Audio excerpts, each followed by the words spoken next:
natural history programmes for the BBC, things like Spring Watch, Autumn Watch, Winter Watch, that type of stuff. But tonight I'm very excited because BBC 4 have asked me to curate a whole evening's television. What about that? I'm very, very flattered indeed.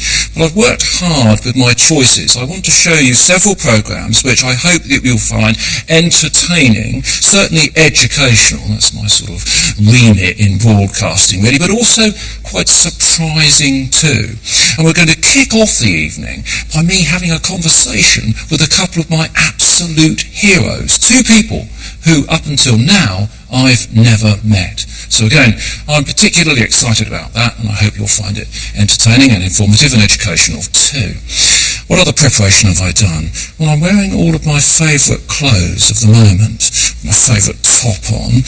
These have been my favourite trousers for some time. These are my favourite furry shoes. I've even got my favourite pants on, but you're not going to see those, thankfully. But the self-indulgence will stop there. Well, not quite.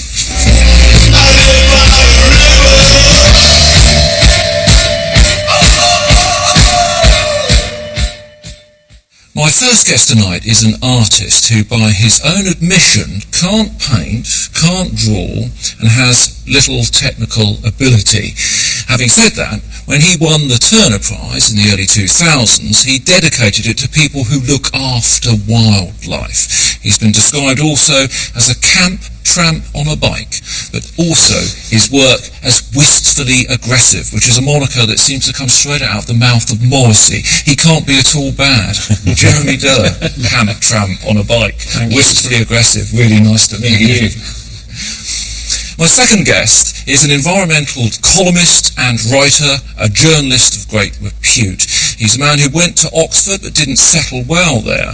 He's a man who likes chalk streams, rock pools, and many things which stimulate my own interest. He dislikes complacency. He's an ardent campaigner, a man with a really tough voice, and boy do we need them. George Monbiot. You left Father Ted off the list of my likes. I left Father Ted? Father Ted, yeah, that was almost top. Now, both of these gentlemen, you could say, would have been on my dinner party list for some time. There's one problem there. I don't do dinner parties, and I can't see either of them perched on my sofa, craning over a takeaway Indian whilst two poodles bark at zombies Dawn of the Dead. So I'm rather pleased that they've turned up today. When I woke up this morning, I thought, what is it about these two gentlemen that make me want to meet them? They're both intelligent. They're both highly creative. I'm envious of both of them. But most of all, I think that what we share is anger, believe it or not, and a desire to use our anger creatively. So what I'd like to explore tonight is how George, in print, in the written media, if you like, Jeremy in a range of artistic media, and myself perhaps primarily in broadcast, use our anger to good effect. That's my narrative, if you'll indulge me this evening. So, Jeremy, let's begin by looking back at anger. Yes. You know, in your career. The Battle of Orgreave, I loved it because basically, you know, a lot of people are going to think the field not reenacting the Battle of Naseby, what's the relevance to them?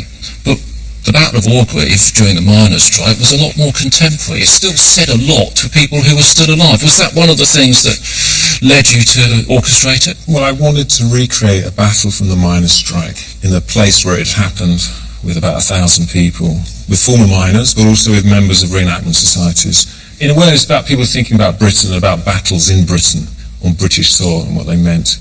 But it was also a way of having a battle that was within living memory, recreated, in the way that the police might recreate a crime scene. No one was killed in the Battle of Orgreave, which is unusual when you think of all the... An industry was killed? Yes, an industry was killed, but no, it's not a traditional battle in that there are casualties, deaths. It was really also about the culture of reenactment and reenactment societies and their view of history, and it was like updating it in a way, and also thinking about the social effects of war and of battles and campaigns. Performance here in front of an audience of local people, our friends, relatives, other colleagues, so I think we need to try and get it right for their for their benefit. There are very often events which things never seem the same afterwards, and I think Orgreave on that day, things really could never be the same after that. We just stress we're all playing a part today. Let's not injure each other. Let's not get too excited about things. Let's try and make it look convincing, but let's make sure we all go home safely.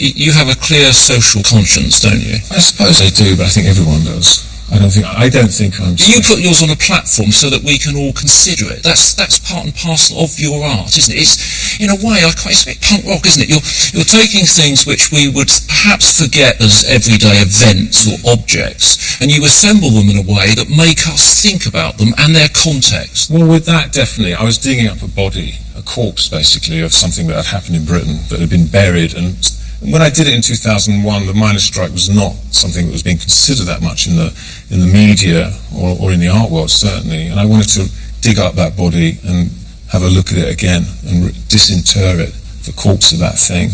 But I hope there's an absurdity as well. I don't want to just make serious artwork. That within that idea of recreating a battle from the miners' strike, there's a ridiculousness about it as well, and a stupidity even. It's almost like a Monty Python type thing. Well, nothing more Monty Python than your sacrilege, which was the inflatable Stonehenge, which I have to say was one of the most exciting things. I like the idea that you would make a treasured ancient monument in a matter of minutes by inflating it. Yes. And then, of course, the actual monument these days, I mean, you can't get anywhere near it. You're fenced off, and you had kids gambling through it, doing headstands. So I wanted it to be a site of abandon and enjoyment, because it's not particularly enjoyable to go there. I know it's changed now and it's probably a lot better, the experience, but as a tourist experience until recently, it was pretty dire, because I'd gone a few times and it was quite unfortunate, really. You felt really sad for the monument. It's almost like it being in a zoo, like a big elephant in a zoo, very unhappy. And so I wanted something where people could touch and run around, and it was also about British identity, our identity. No one knows what Stonehenge is there for. We have ideas, and we don't really know what Britishness means either, I think. And so I thought the two were very tightly connected, very closely connected. Let's just jump forward to the Venice Biennial, because a piece there obviously caught my eye, and no doubt George's too, which was your giant hen harrier carrying a Range Rover. Yes. And I mentioned in the introduction that you have an affinity for, or sympathy for, us that try and look after wildlife. What motivated this particular piece? Do you too have that deep-rooted concern for our wildlife? I do, and I was actually very angry. I'd read a story in the Daily Mail, of all places, in 2007, I think, about two hen harriers that had been shot over the Sandringham estate. The only people shooting that day, this is a matter of record, were Prince Harry and a friend, and maybe a gamekeeper. And I just felt the story, like the miners' strike, but it's a little story about Britain, really, about abuse of power, about cruelty to animals, about hunting. It's almost like a mythological scene of this Range Rover being destroyed by a giant avenging hen harrier. And it's almost like a piece of... If only they existed. Exactly. George, if only we had them. Yeah, it's a great iconic image now, and there's a real element of wish fulfillment in there, because it sometimes just feels so stifling. We're in this country where very few people own the land. We're possibly the second most concentrated level of land ownership in the world, and these people are often, their attitudes are completely at odds with the rest of the population, especially when it comes to wildlife. And there's hardly anyone in this country who wants to see hen harriers wiped out, except the people who actually own the land and have got the capacity to wipe out the hen harriers. So they've got all the power, but none of the popular support. We've got all the popular support, but none of the power. And so it's beautiful to see that articulated, and it expresses that frustration and that wish that I think a lot of people feel. Your bat work you did in Texas, I looked at that and I thought it's pretty straight natural history. You're trying to communicate a spectre spectacle. Yes. A beautiful spectacle, a surprising one. Yes. You like bats. I love bats. You love bats. Many people don't. No. So there's that juxtaposition. There is that, yes. So if you have 20 million bats flying a foot over your head, for some people that's the end of the world. It's apocalyptic. It's the most unpleasant thing they could imagine. But if you like bats, that's, you're in nirvana, basically. So it's a very extreme view of nature.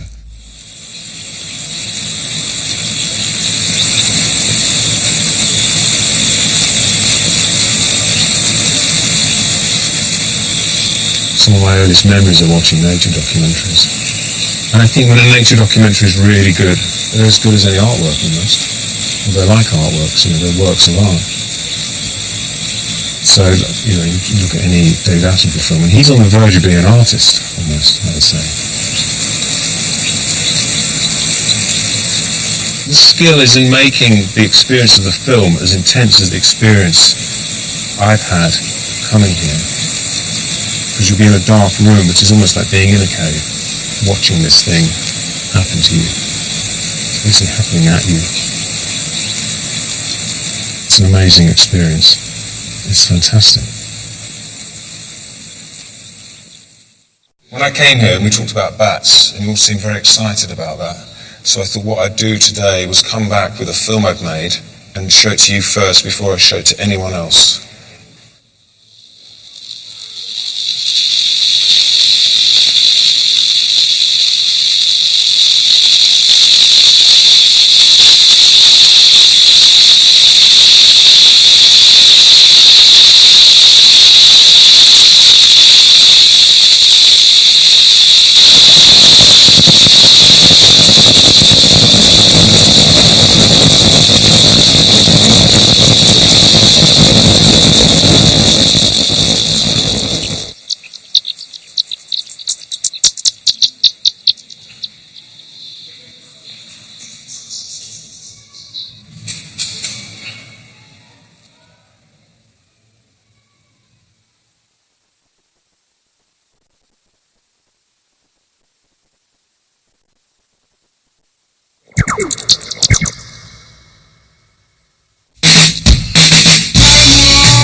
Yeah, I wanted the film to end with me being killed by children. I felt that was a very suitable end to a film. It's like the most taboo thing almost. I like bats a lot. I find them, they're sort of miraculous creatures, aren't they? So I wanted to work with them, or with the idea of bats. So that's why I went to Texas, really. For the numbers. The numbers and just the smell. The smell is very intense, and it's actually quite a pleasant smell. It's ammonia mixed with a smell of almost baking. It's difficult to describe. And it's warm, it's pleasant. It is very, and you go into the cave, and actually it's a very dangerous place to go, but it's very warm in the cave as well, because the bats are creating all this energy, and then they all come out at once, and no one knows what time they're going to come out. They have their own clock, really. So they're fascinating creatures. I mean, in a way, they're better evolved than humans, I think. They can fly. They are miraculous, I think is the word I would use. For me, one of the greatest challenges is trying to explain quite complex science in a comprehensible, relatively rapid way. George, you made a film which does just that. So when I saw it, George, I was really sick with envy. It's such a good story. It's such a good story. It's so well told. And I just sat there watching it on my computer, and I thought, I wish I'd done this. Let's have a look at it.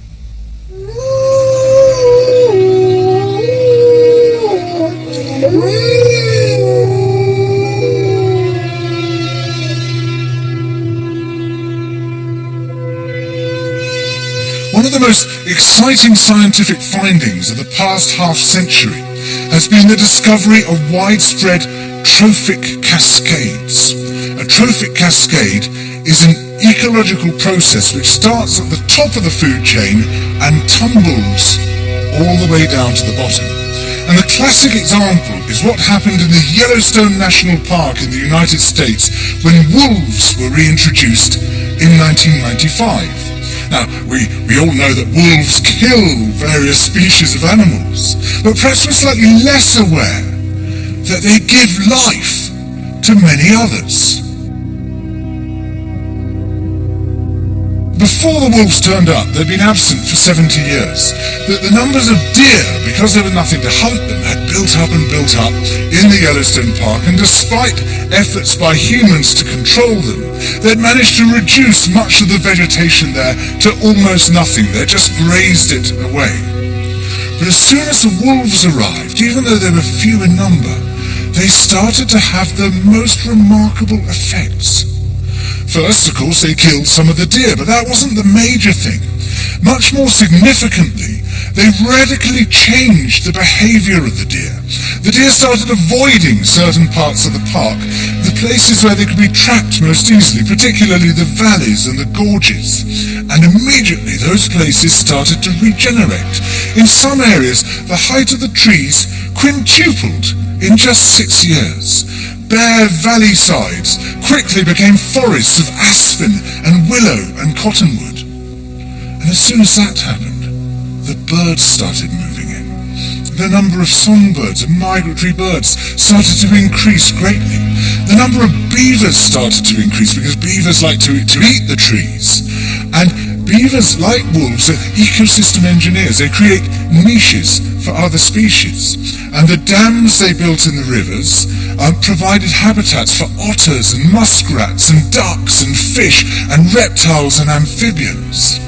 The wolves killed coyotes, and as a result of that, the number of rabbits and mice began to rise, which meant more hawks, more weasels, more foxes, more badgers. Ravens and bald eagles came down to feed on the carrion that the wolves had left. Bears fed on it too, and their population began to rise as well, partly also because there were more berries growing on the regenerating shrubs. And the bears reinforced the impact to the wolves by killing some of the calves of the deer. But here's where it gets really interesting. The wolves changed the behavior of the rivers. They began to meander less. There was less erosion. The channels narrowed. More pools formed. More riffle sections, all of which were great for wildlife habitats. The rivers changed in response to the wolves. And the reason was that the regenerating forests stabilized the banks so that they collapsed less often, so that the rivers became more fixed in their course. Similarly, by driving the deer out of some places and the vegetation recovering on the valley sides, there was less soil erosion because the vegetation stabilized that as well. So the wolves, small in number, transformed not just the ecosystem of the Yellowstone National Park, this huge area of land, but also its physical geography.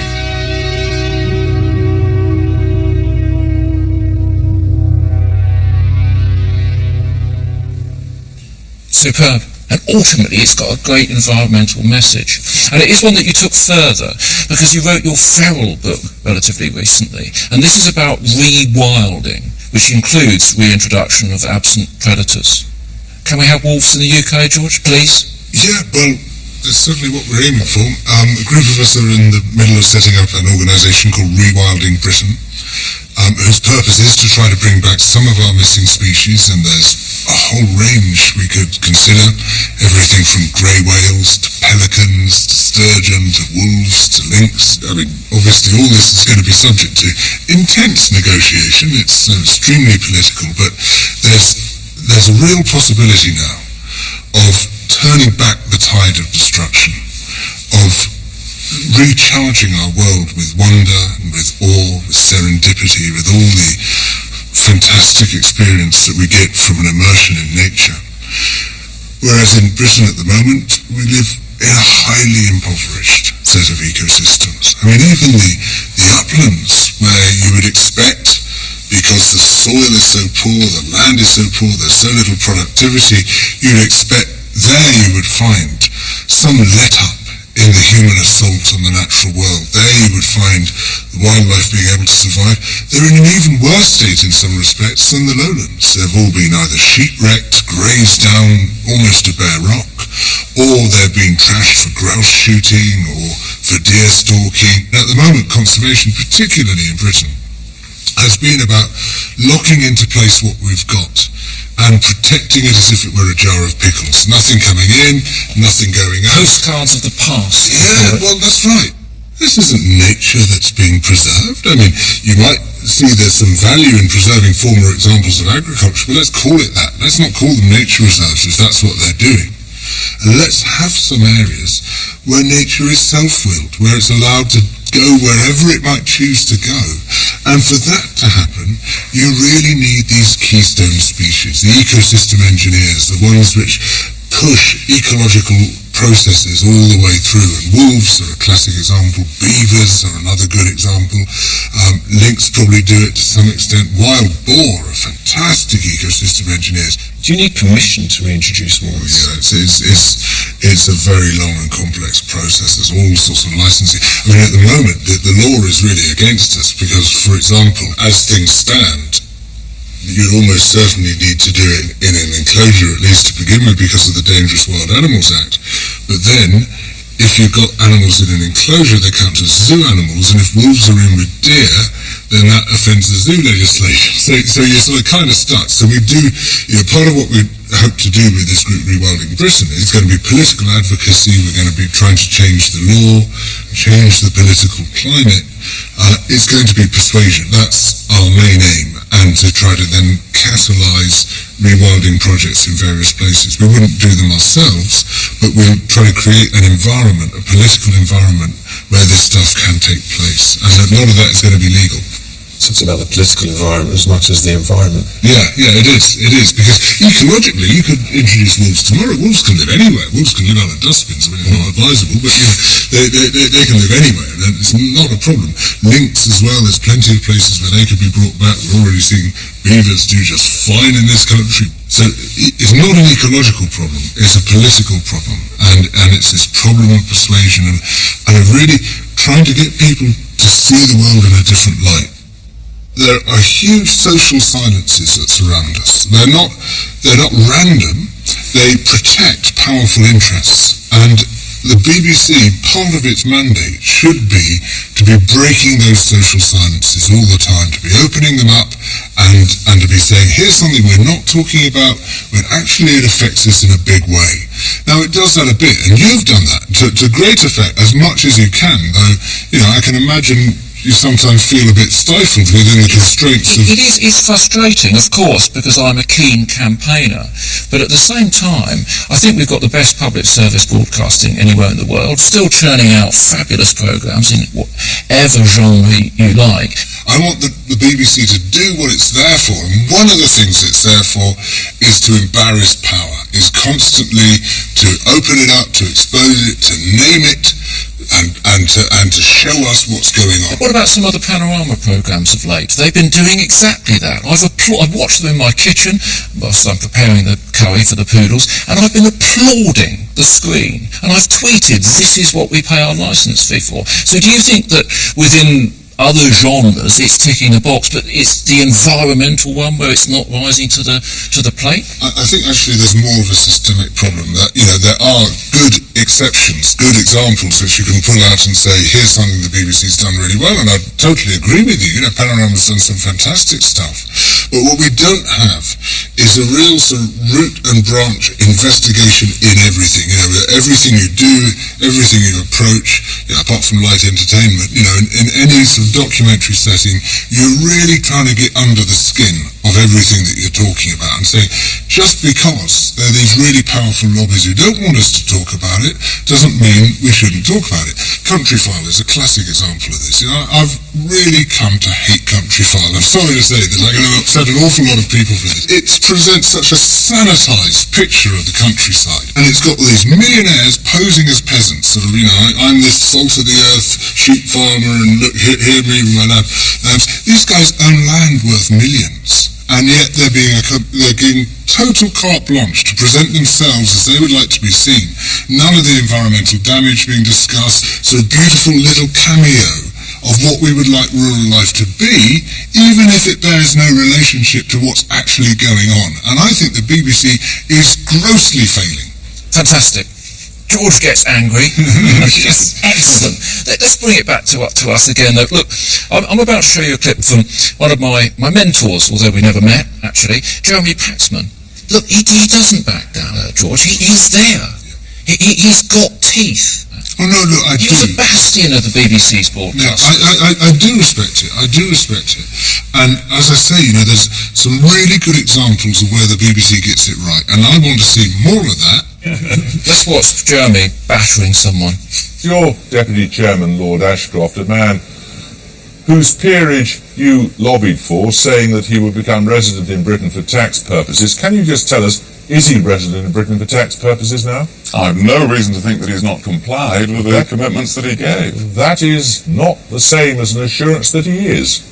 It's the truth as I know it. Have you asked him? No reason to think that he hasn't complied with the commitments that he gave. And whenever I've discussed it with him, that is the conclusion that I've come to. Have you asked him directly? Yeah, I have discussed it with him, and I've no reason to think that he hasn't complied with Did you say to him, are you resident in Britain for tax purposes? I said to him at the time that, of course, I expected him to fulfil his commitments. Yeah, I've no reason to think that he hasn't. Have you asked him whether he's complied with the requirement that you said he would comply with? I've always said to him that I expected him to comply with any requirements, and I would be very surprised if he hadn't done so and hadn't told me. You seem surprisingly uncurious about such an important matter.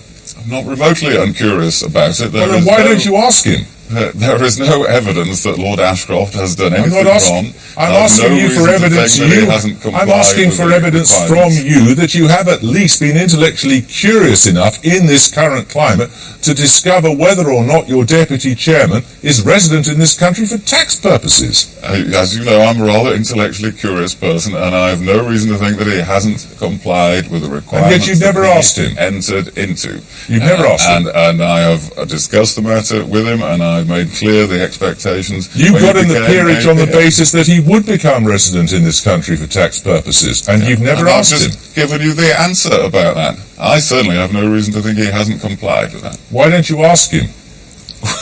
I think it's quite clear. I think my answer has been pretty clear about that. No, why don't you ask him? Because I've always made clear the expectations on this, why don't you and just I've ask no him? reason to think that he has. It's a simple question, Michael. Are you resident in Britain for tax purposes? The same way, but I will, of course, keep giving the same answer, and that is my answer. William Hague, thanks very much. Thank you. What a giant among broadcasters. Look, he's fantastic. I loved it. I was on a few times with him. You knew that you totally had to be on your toes, and that's how it should be. That's really how it should be, and I would love to see that being less exceptional and more normal. When it comes to broadcasters, the people that I most admire in the past were people like Wicker. Here's a man who shares probably, Jeremy, your social sensibilities. I used to watch him on TV. He'd be speaking to the Sultan of Brunei 1 minute, and then he'd be in a mining village the next. With equal interest, he'd be there. Let's have a look at Alan Wicker doing some stuff as well. Those who live by fear live fearfully. Duvalier, who trusts no one, has turned his palace into a fortress containing presidential guard, Tonton, and his disarmed and anxious army.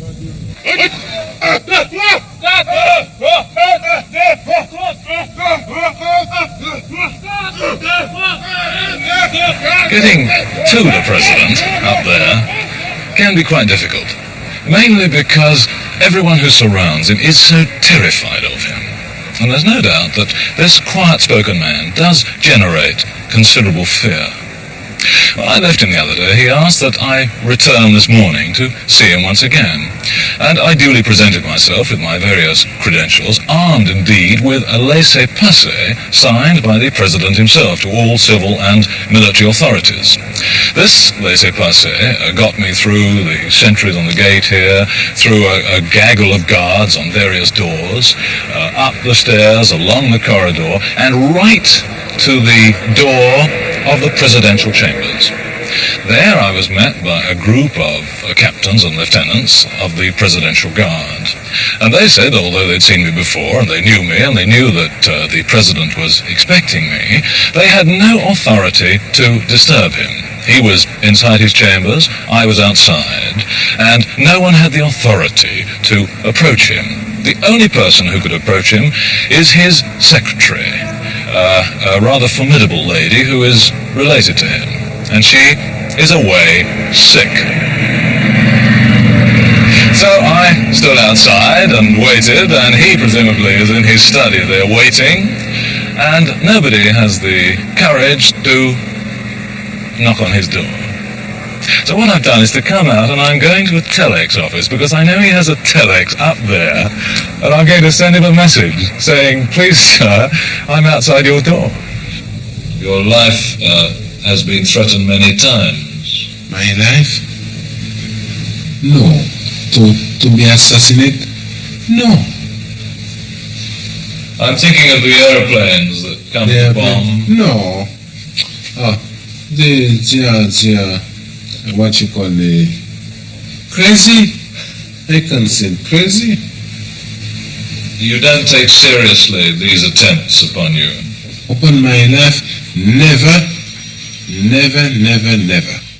They're beautifully made, aren't they? Just those pieces of camera. Yeah. What he's saying. Real style, isn't it? Yeah, real style. Every week it was like Foss Nixon, wasn't it? Yeah. Because he was so intuitive, the way that he could meet anyone of any denomination, any class. Because he had that look about him as well, with the moustache. He just looked so average in a way. The uniform he wore could get him in anywhere. And He was the local bank manager. exactly, and it's incredible. But just the structure of those pieces to camera, they're beautifully written and given. I like the way he went outside the Papadoc's palace. He was laughing whilst he was doing it. The absurdity. He was enjoying it. Exactly, but it's also the kind of horror of that power and everyone's fear around him. It's actually very telling. Yeah. And then when you see him in the interview, he's hardly speaking. So this softly speaking. Yeah, absolutely. It's horrible. From one master to the master, then. Joni, you've said those classic natural history films that Sir David makes, are art. You described him as an artist, I think. Or they are art. They can be, I think, potentially, yes. Or an art form, at least. Let's take a look at a few. Every dive still produces complete surprises.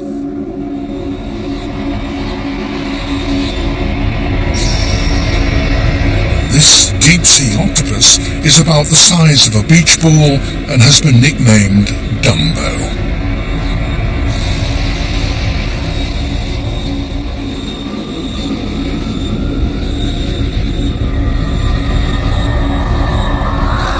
An umbrella of skin between its tentacles and its extraordinary flapping ears allow Dumbo to hover effortlessly over the sea floor as it searches for food.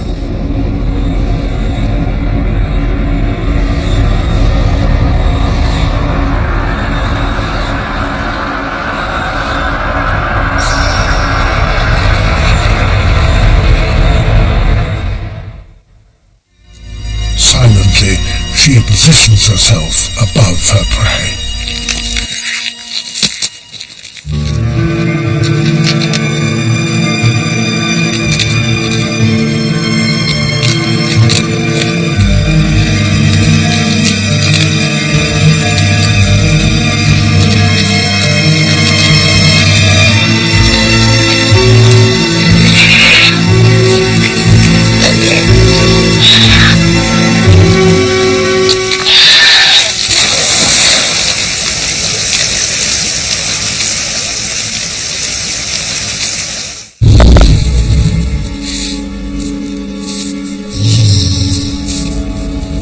The wolves need a bison to break rank.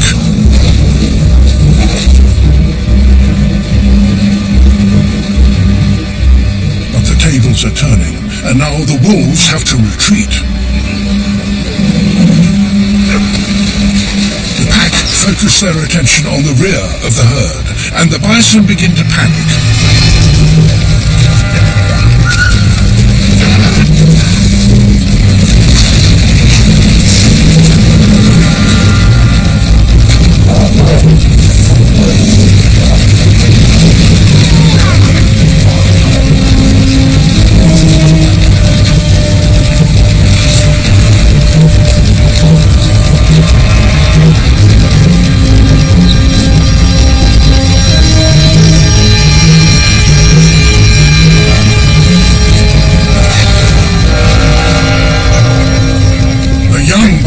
falls behind.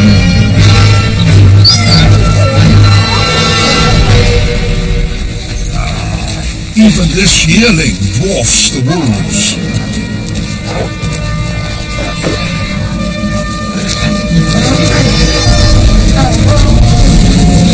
Running head down, the herd's only thought is escape.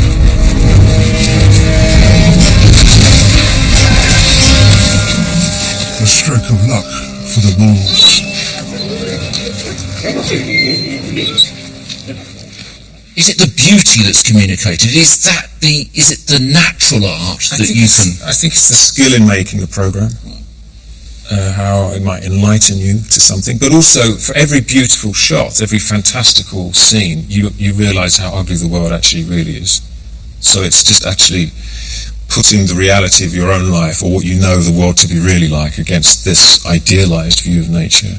I think you always realise that almost every creature that you see on a natural history programme is under threat in some way. So do you think in that context that we, as the natural history programme makers, need to go the step further and show the creature under threat, as you have done in your work? I think you should do, because nature, the natural world, is a very political environment to work in, potentially. So I think it's not just about aesthetics, which is a very purely artistic thing. I would be very interested in seeing that, but often it's so distressing. Let's take a look at some of David's early material, because it wasn't always as it should have been, perhaps. After 5 days' travel, we came to a small riverside trading post. And there, on the jetty, we met our first Dayak. First, I asked him the question which we had been asking everybody on our journey upriver. Were there any orangutans in the forests hereabouts? To our delight, he said there were many near his village. I offered him a cigarette, which there, as well as here, is as good an introduction as any, and we chatted a little more. As we talked, I noticed, lying at his feet, a rattan carrier, and I asked him if he would carry our gear for us. He said he would. So immediately we unloaded all our equipment, cooking pots and pans, food and water bottles, as well as all the film and recording apparatus. An old man was sitting on the veranda of one of the houses, and I called up to him to ask if he'd got any animals. As a reply, he pointed to a box and said that he'd got a young orangutan inside. Agreed to barter it for a lot of our tobacco, and delighted with this stroke of luck, we lifted the heavy cage down and carried it off the veranda back to the ship. 4 days after we'd had him, we encouraged him to come right outside his cage. And so finally, Charlie became, to all intents and purposes, an extra member of the crew.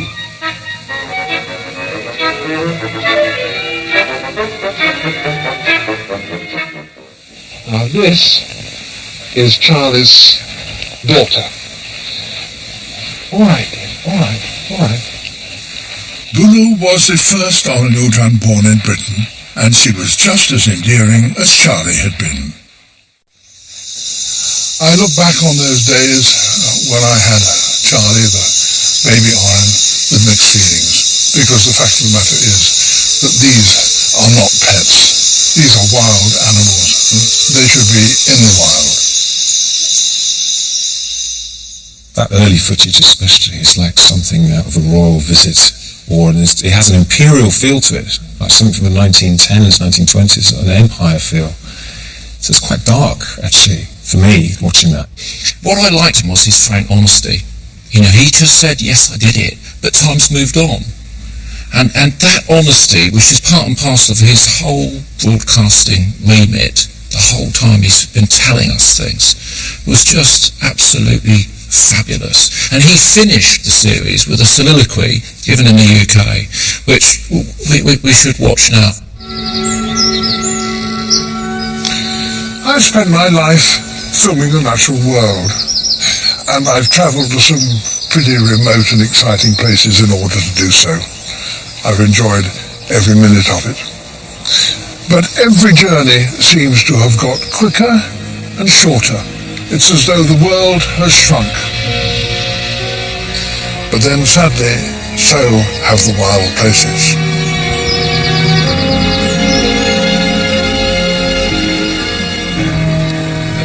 The increasing size of the human population is having a devastating effect on the natural world. But fortunately, people are becoming aware of that and doing something about it. And I'd like to think that natural history films have helped in that process. And there are some signs of hope. Animals that I thought might become extinct in my lifetime are still with us and growing in numbers. We now have a better understanding of the natural world than ever. We know how best to protect it for future generations. I can only hope that we will.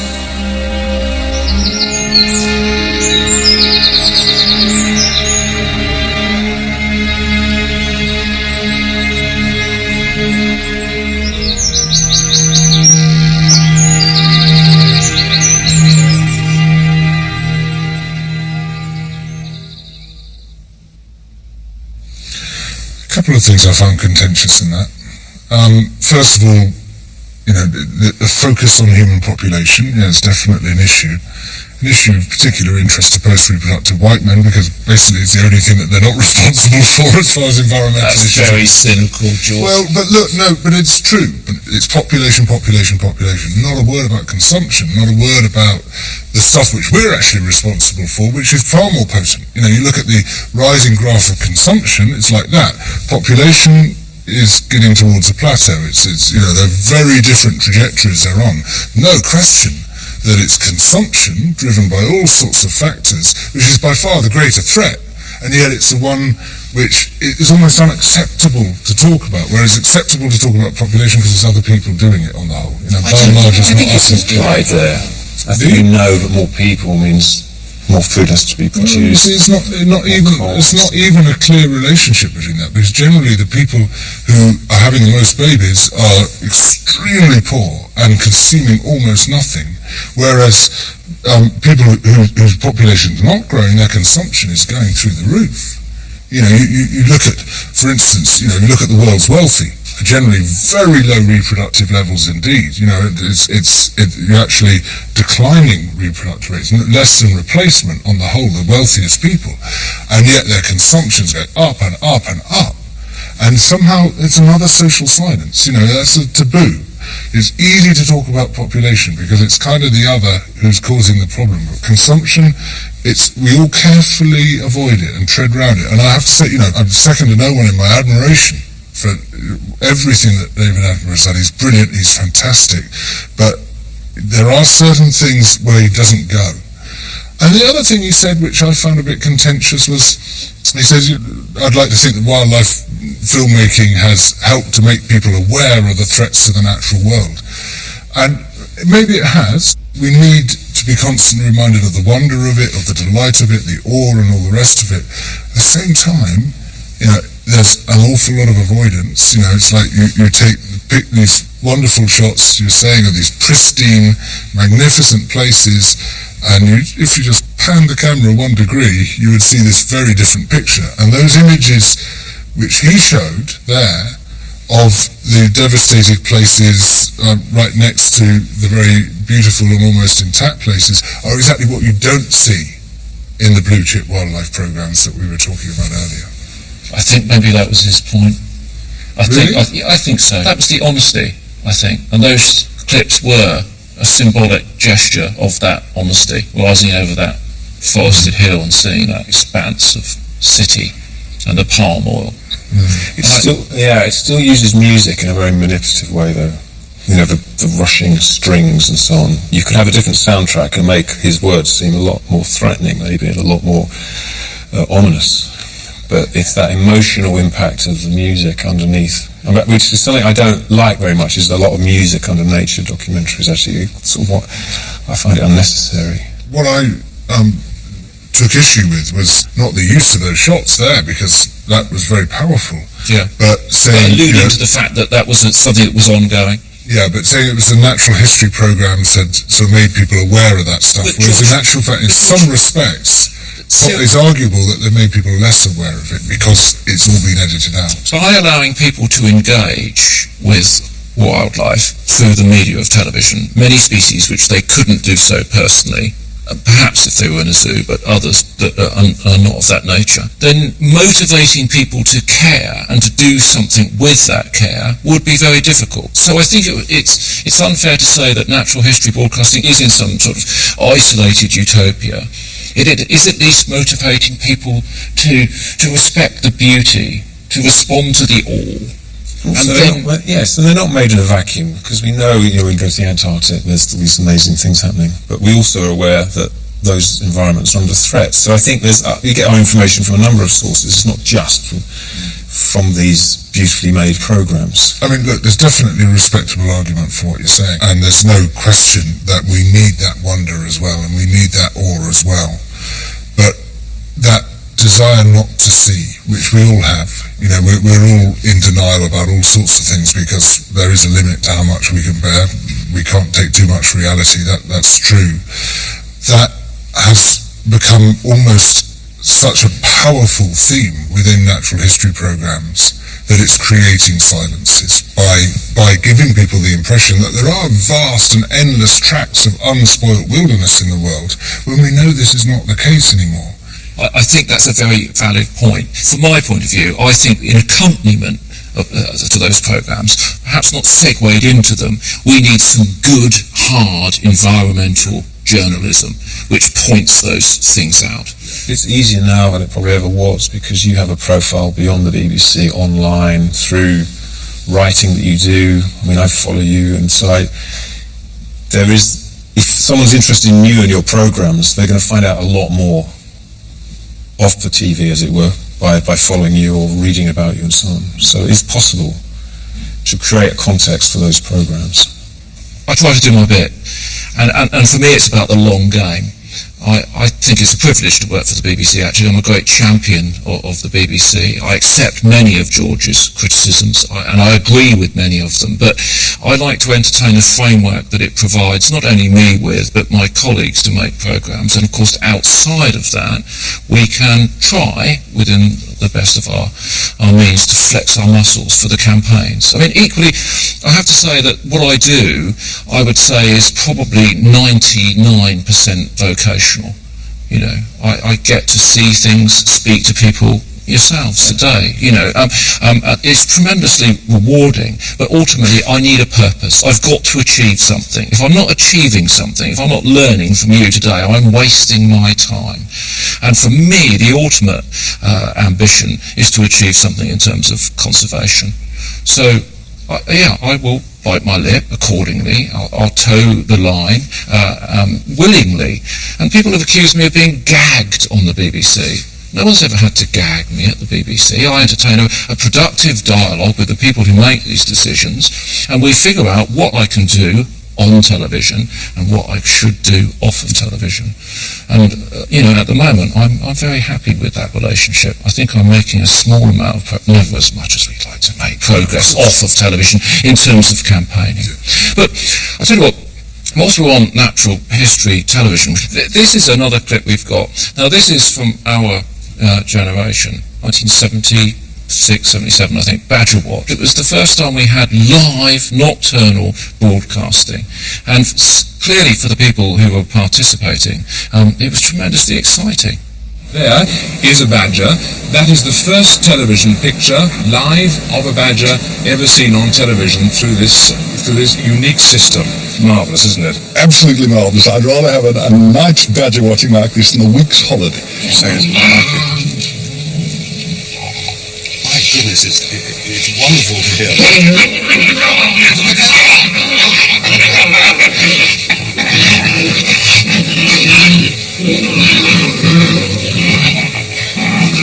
It's all about family and progress.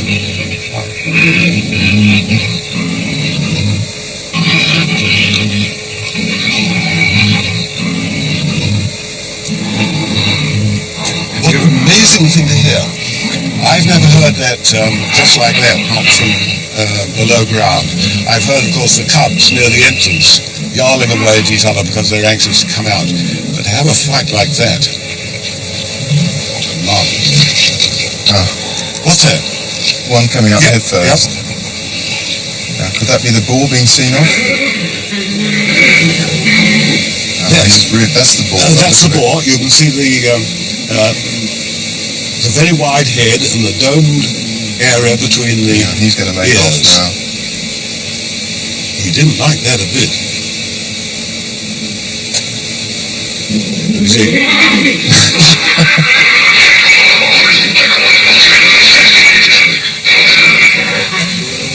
Isn't that magnificent? Make sure he doesn't come back.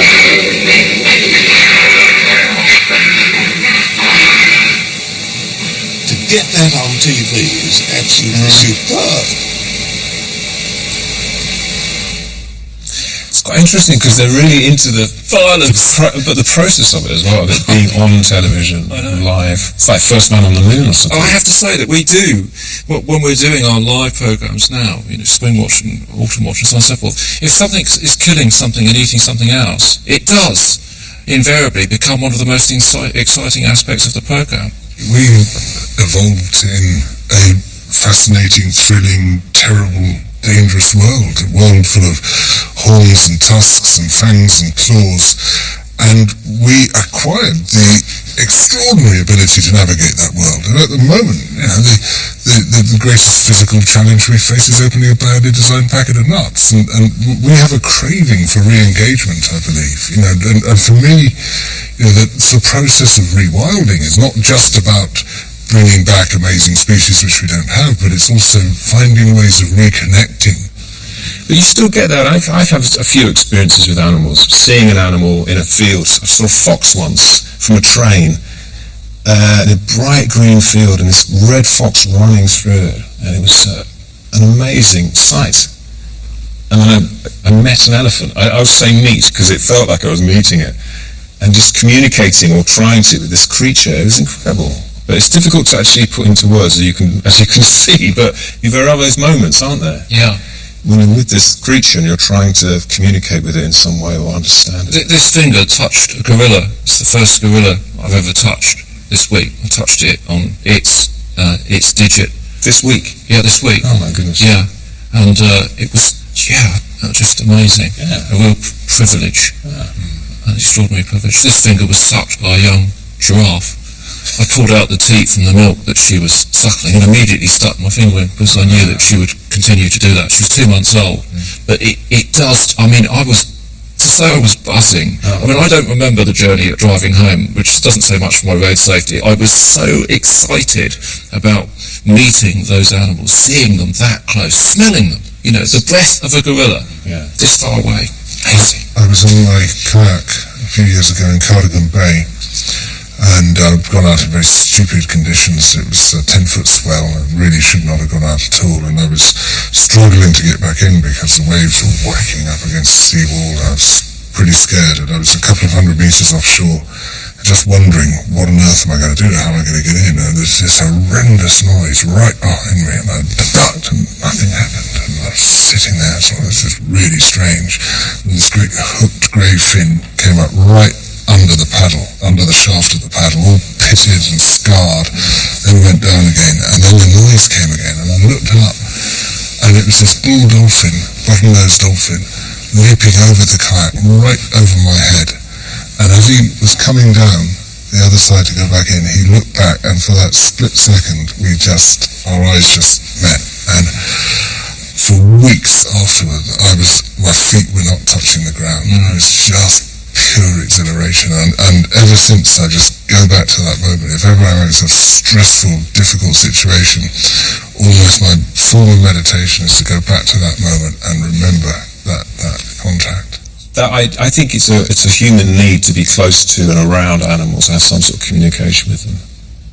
Whilst I've got you, which is what people say to me frequently, before they show me a mobile phone photograph of a bird at least 2 kilometres distant, where it occupies 1 pixel, and then ask me to identify it. Right. I'm going to show you some of my own conceptual art. Well, one of those looks like something by someone I know. A few years ago, I produced these. These are lost posters, you see, but they're for items of wildlife. Yes. And So there was one for a blackbird and one for a tortoiseshell. And there were always these lost posters up and down the street where I lived for dogs and cats. So as an art form, I wanted to respond to it. But then I like the idea that people get so attached to their wildlife. That they're a bit fatuous. I mean, this one, last seen on our budget was August with a red admiral called Wayne and a peacock called Gary, and their much missed companion. I then put the number down, right. and I had an answering machine which ran by cassette, and I recorded all the people that phoned up having claimed to have seen Billy and Blackie and Nelson. And my idea was that I would install these. I'd put these up, and playing alongside them would be the accounts. It's not a bad idea, actually. No, what do you think? I think that's pretty good. If I went to an art college and there was a student in the second or third year who had that idea, I'd say that's pretty good. But there was an artist called Dave Dabbing with faint praise. No, it's not actually. Not really. Maybe it is. No, but I think it's a good. I don't think it's a good idea. There is an artist who did a lost one for a pigeon about 10, 15 years ago. Oh, did he? Yeah. Dave Strigley, yes. But whether you know about that or not is another matter. But I think I didn't know about that. This is actually, you're picking up on something that's very British. I've never seen a sort of lost thing for an animal abroad.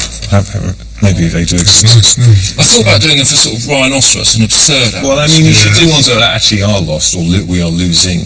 Yeah. Maybe that would be more serious. But I like the tone of these. It has a youthful quality to it and a playfulness which is often lacking in a lot of art, which gets kind of beaten out of you at art college often. And I felt that has a sort of humorous, playful quality which I like. The point of this is not meant to be entirely self-indulgent. What I wanted to ask you about was, if I were a good artist, yes. Could I achieve success? Could I win the Turner Prize? Could I sell my works for lots of money, if that's how you perceive success? Or is there, as there is in so many other walks of life, a system which isn't always rewarding a meritocracy? I think if you were a good artist and you knew a little bit about that system that you talk about, which is actually a very important part of it, I have to say, then yes, you could. Having said that, you're too old to win the Turner Prize. I hate to say this. I suspect you're too old. In recent years, there's been musings from the critics and from the public alike that it's lost its way. What do you think? You described yourself, I think, as a reluctant winner or something like that. No, I wasn't that reluctant. I was very happy to win. I think, again, winning prizes and being offered these great honours is, again, something like our interest in animals almost. It's something that's part of our... it's a very primal thing to be conferred a prize onto us.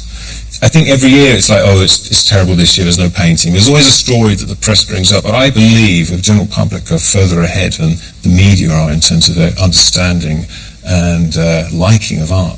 Are you achieving through art what you want to do in terms of reconciling the way that you feel about social injustice, land, wildlife, all the things we've discussed? It's just a very good channel, isn't it? Art is a very good channel. You can do it through football, and watching football you can get your anger out maybe, but art is a great way for me to do it personally, to get ideas out and to imagine these scenes. Imagine a giant hen harrier destroying a Range Rover. It's a sort of fantasy, but it's wish fulfillment, it's lots of things. But art is a very helpful thing to keep you sane, both looking at it, consuming it, but also making it. George, you'll be putting pen to paper within minutes of this. Do you exercise your anger? I sense through your writing sometimes it really sweats on the page. If it weren't for my column and my books, I'd go mad. My head would explode. I've got to write to get it off my chest, but also because, we're dead for a very long time. We've got one shot, and not to use it, knowing what we all know, knowing what's happening to this extraordinary, wonderful, amazing planet, and the extraordinary, wonderful, amazing people who live on this planet, and just to stand back and not to do anything, not to take this one amazing, astonishing chance we've got to try to change it, to try to stop the bad stuff, to try to create a vision of something better and work towards that. Well, we might as well give up now, because that would be a total waste of our lives. But look, we're all up against it. We're all up against forces much bigger and more powerful than we are. We love that.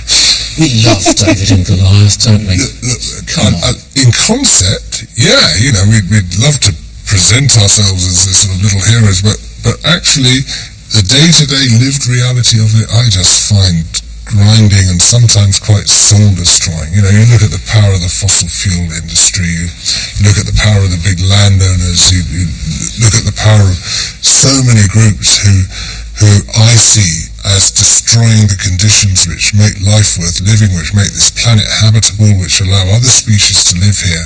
They are so big and we're so small, and after a while the glamour of that, it doesn't take very long for the glamour of that to rub off. That's Aldous Huxley said, there's nothing like a good struggle against contentment. Actual happiness is never grand. I don't want to see either of you ever happy. Oh, don't worry. Ever so much for coming in. It's been brilliant. Thank you very much. Thank you. Yes, a massive vote of thanks to both of my guests there. Makes me think it might actually be worth having dinner parties in the end, if I could get guests like this to come along and quell the poodle's desire to bark and argue over zombie movies. And I hope that you enjoy the rest of the evening. You can listen to Chris Packhams' music selections, including The Cure and Paramore, in his recent show for BBC Radio 6 Music, Chris Packhams' Springwatch playlist. That's available now on the BBC 6 Music website. Next, on BBC 4, though, how one family whipped the art world into a frenzy over a